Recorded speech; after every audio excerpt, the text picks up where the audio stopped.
Ah, je crois que vous n'avez pas activé votre micro, Bana, Monsieur Bana. Votre micro n'est pas activé. Je vais profiter pour demander aux deux personnes qui ne sont pas conférencières, qui ne sont pas panélistes, de bien vouloir éteindre leur caméra, s'il vous plaît. Là, vous m'entendez? Là, on vous entend, Monsieur Bana. Très bien. Voilà, Allez. donc je voudrais vous remercier et c'est très difficile de prendre la parole derrière l'émérite professeur Namewa. Je voudrais remercier également Bassira qui m'a précédé. J'avoue que lorsque j'ai eu l'invitation pour parler sur les alliances politiques de notre pays, j'ai essayé de savoir quelle était la raison, mais après je me suis rappelé que nous sommes à la veille d'échéance électorale et que ce serait bien de jeter un regard rétrospectif sur les alliances et puis proposer peut-être des perspectives meilleures parce que ce qu'on a vécu est loin d'être le cas. Contrairement à mes deux prédécesseurs, moi je pense que je vais un peu m'attarder sur la période pré-coloniale, enfin, post-coloniale plutôt, ou coloniale et post-coloniale. Parce que pour moi, les germes, pour comprendre les alliances ou la nature des alliances de notre pays, il faut chercher ces germes au niveau de la mise en place des partis politiques pendant la période coloniale. Vous savez, en Occident, on sait que les partis politiques naissent généralement à la suite d'évolutions sur le plan socio ou économique. On se rappelle que c'est la révolution industrielle qui a donné naissance au Parti ouvrier. On se rappelle que c'est les questions d'ordre écologique qui ont donné naissance aux partis écologistes, les partis verts. Contrairement aux pays africains et principalement le Niger, où les partis politiques ont été créés par l'administration coloniale. Parce qu'après la deuxième guerre mondiale, il y a eu un vent d'ouverture sur les colonies. L'administration ne pouvant plus gérer elle-même, enfin la métropole ne pouvant plus gérer directement elle-même les colonies, a essayé d'introduire, je pense, des autochtones dans la gestion de la cité. Et je pense qu'ils ont suscité la création de partis politiques, non pas sur la base des idéologies, parce qu'en réalité, il n'y en avait pas du tout, mais des partis qui étaient construits autour de personnes sur la base identitaire, c'est-à-dire sur la base régionaliste, ethnique. Si vous prenez les premiers partis politiques, à certains moments, j'ai lu des anecdotes à l'occasion de mes lectures où c'est l'administration qui vous dit, écoutez, le gouvernement territorial ou l'administration territoriale ne prend pas en compte les ressortissants de l'Est, regroupez-vous, créez un parti politique, ainsi de suite. Et je pense que c'est ce qui a marqué la naissance des partis politiques au Niger et que nous retrouvons aujourd'hui encore.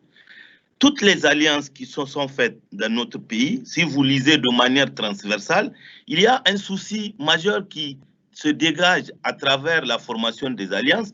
Vous entendez, on parle d'équilibre régional ou d'équilibre ethnique. Je m'en vais prendre par exemple la dernière alliance, celle que nous vivons, celle de la Renaissance.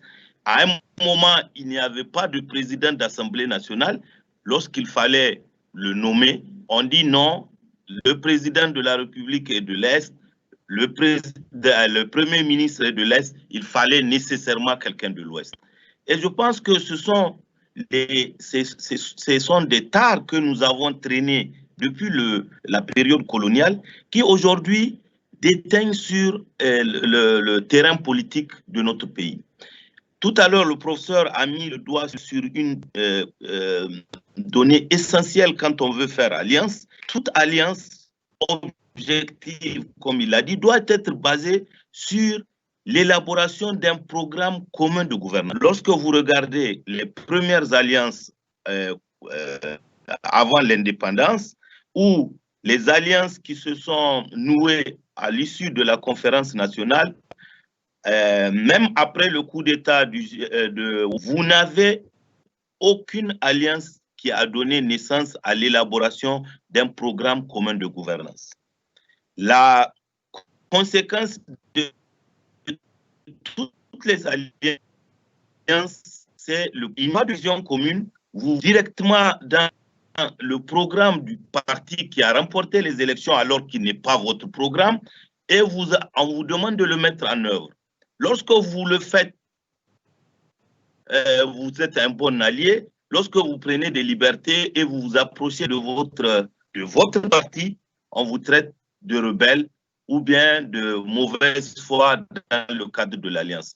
Donc, les alliances politiques au Niger n'ont jamais été objectives. Il n'y a jamais eu d'alliance objective. Toutes les alliances que vous avez vues reposaient sur la subjectivité, c'est-à-dire accéder ministériel ou autre, de direction générale et autres, ou alors de participer à maintenir de manière artificielle un pseudo-équilibre régionaliste ou ethnique.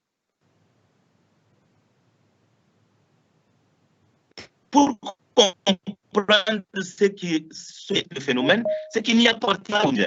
Lorsqu'on vous dit que le PNDS Taria, pour ne pas le nommer, est un parti socialiste, il faut juste regarder quel est le programme de la Renaissance. Vous ne trouverez aucune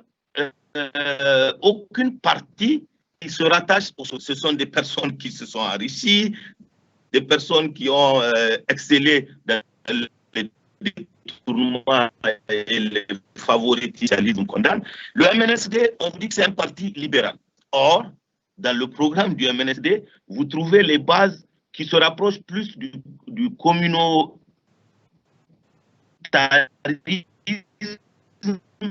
Donc, lorsque vous militez dans ces partis, vous n'avez pas de scrupule à vous allier entre vous, parce que dans le fond, les partis ont été construits autour de personnalités politiques.